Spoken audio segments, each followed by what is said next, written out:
So on your computer, you're gonna go to your web browser and then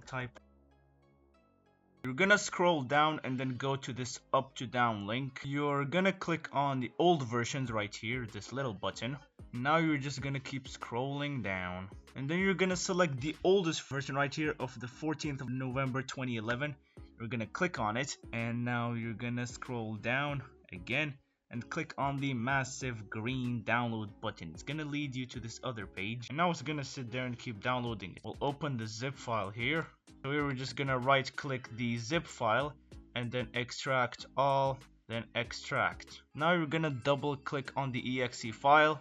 I'll just untick this, click run, and there we have iFunBox. Now you're gonna go to the link that I've provided in the comments, which will lead you to this archive. Now we're gonna click on the folder called patches. We're gonna click on AppSync, iOS. Then here it depends on which version you have. In my case, I have iOS 4.2.1, so I'm gonna download AppSync 42. You're just gonna double click on it and then it's gonna start getting downloaded. For me, it's already downloaded, so let's just skip ahead. Now let's go to our device. Obviously, it must be jailbroken. And now we're gonna click on Cydia. Now you're gonna go to the search menu. You're gonna type iFile. You're gonna click on the first result right here. You're gonna click on install, then confirm. Now you click on return to Cydia, and once we go back to the home screen, now here we can see that we have iFile downloaded. Now you're gonna plug your device to your computer, and here we are on iFunBox. As we can see, it detected the device. Now you're gonna go to raw file system. Now we're just gonna click on copy from PC. Now we're gonna go to our downloads folder, or wherever you saved the AppSync file. There we have the file. We're gonna select it and then click open. Now we have AppSync copied. Going back to the iPod, we're gonna click on iFile. Let's go all the way back to the raw file system, and now we find the AppSync file.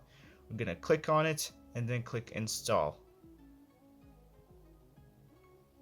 Then now it should be installed. Now let's leave and click on Cydia. Let's go to installed, and there we have AppSync for OS 4.2. Now I'll go and look for an app to sideload. Go to archive.org and type iOS Obscura, and now you're gonna find a huge archive. Let's try, for example, this game called Racing Penguin, and then I'll click on the IPA, and it's gonna start getting downloaded. Going back to iFunBox, we're gonna click on install app fast in. Going to the downloads folder, we're gonna scroll down and we're gonna find the Race Penguin app. I'm gonna click on open. It's gonna start getting downloaded. We're gonna check on the home screen, and there we have Race Penguin installed, and it works. A sub would be appreciated, and I hope this helped. Peace.